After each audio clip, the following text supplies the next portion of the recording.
Hello, my name is John Gray and I'm the facilitator of the Leadership in Action course in Brussels this 16th to the 18th of May. And this very brief introductory video is to give me a chance to say hello, to help you put a face to the name, and for me to say a few words about the overall intent of the course.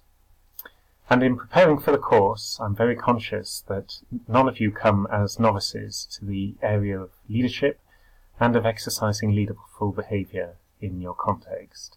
No one is doing leadership for the first time. And so the intent of the course is to build on what you already know and to give you a chance to extend and develop the skills that you have.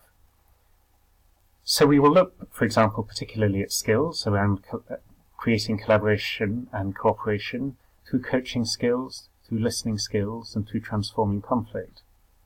There'll be particular inputs on creating strategy in a complex world, specific inputs about different leadership styles, and inputs around creating effective teams.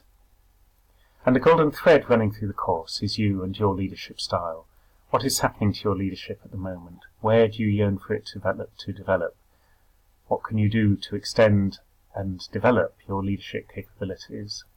So there will be time for reflection, for learning from each other and from yourself through the course, and the chance to put it all together in terms of a set of concrete action plans for you to take away from the course back into your context. So I'm so much looking forward to meeting with you and to working with you and to learning from and with you.